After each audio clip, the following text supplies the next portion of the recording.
To be black conscious is not a mere say.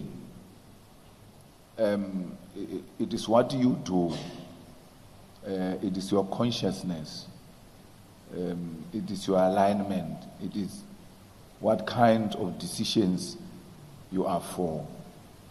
So you can't be black conscious and kill people in Marikan. We're not fighting. They left the building of the employer. They left it. They left it because you will say they are disturbing the business here. They are a threat to property. They left it and went to stay on a mountain. And a black conscious leader takes guns and go and shoot them at the mountain. When they are away from the establishment's property. So the feast must fall, gets shot at. And what is even more worse, a lie that he has introduced free higher education. That you say there was a year where he announced that from next year there's going to be free higher education, wara. And then he left and there was nothing. He said that because he knew he was leaving anyway. It's not black consciousness to lie to black kids. It's not black consciousness. And there's nothing black consciousness about MK. Nothing. So progressive caucus is a name we are given to each other in parliament for convenience sake. That if there are issues that we want to lobby, these are the first people we start with. It doesn't stop us from lobbying the DA, it doesn't stop us from lobbying the ANC or whatever. But these ones we have agreed on primary program of land expropriation without compensation, all of that and all of that. And at the center of those things was the EFF drafting those things. So a progressive organization has to be left in orientation. It has to subscribe to Marx, Lenin, even if it doesn't subscribe to Fanon, but that's fine. But as the most basic, you have to align with the progressive international left. And not just by saying in rallies. It must be in your documents. It must be in your policy that this is where we stand.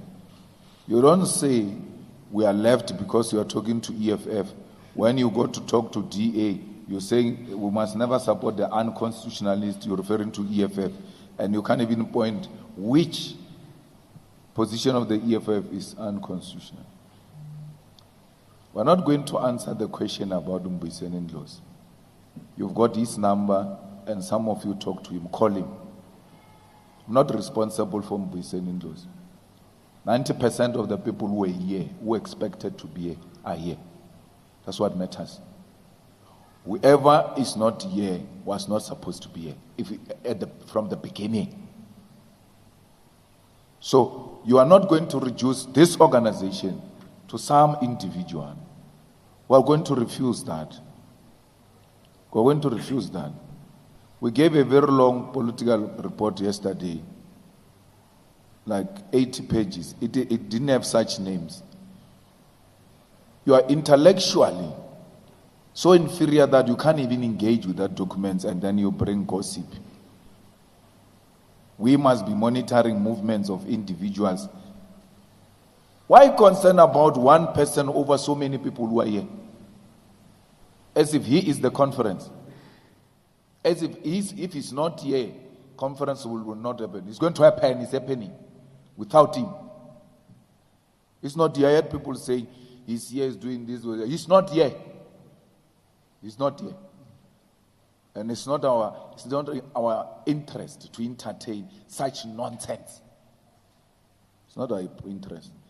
We're dealing with political issues here, not egoism, not people who think they are bigger than this organization. It will show them once again that it's bigger than all of them. So we as a matter of principle, SG and policy position, we're no longer going to answer any nonsense about Mbuyiseni Ndlozi. Never. When a journalist asks you that question, you must say, ask another question. You can be smarter than that. Ask something else. This matter is closed. You can talk about it amongst yourselves, but don't bring it to us. We are refusing that. Don't do that. Don't reduce the whole ideological political report to Sunday world gossip, because that's what they thrive on. And we know what is the relationship of Sunday world, its owners and Mbuyiseni Ndlozi. We don't want to talk about it. Don't push us. Don't push us. We know Mbuyiseni Ndlozi's friendship with the owner of Sunday world, and by that extension, we know his relationship with Sunday world, which we can easily describe without any fear. No one can do anything about it. No one. I spoke about all the officials. There's another problem of factionalism and selective hearing. I thanked the national chairperson. I thanked the officials. I thanked the national chairperson, and I thanked the DSG. Then I mentioned, I went into town about the SG, and I went to town about the TG. So to say I didn't thank them, it's dishonest. You know, I mentioned them. Yes. Even my family, I mentioned it in passing. You wanted me to mention it in detail and call them by name. Matumi Mashatula, Malema. I said my family. And then in the family, I went out to thank my wife. But you can't come here and say I didn't thank my family. So, as you speak, there's areas where you put emphasis on. And you guys, I don't know why you're being like this, because I thought you'll be feeling sorry for yourself. Because I was there speaking to you for 3 hours, 40 minutes. You want to add another 2 names. You must know each name is a minimum of 10 minutes. So every time you say you didn't include what you must know, it's likely to take 40 minutes, that subject alone. So if you wanted me to just go to town about everyone,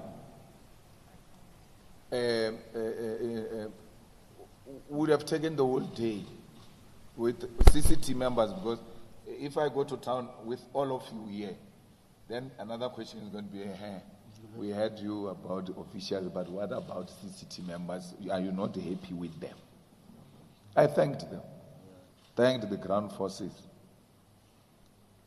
And then someone is going to say, why not thanking Vuyana? For what?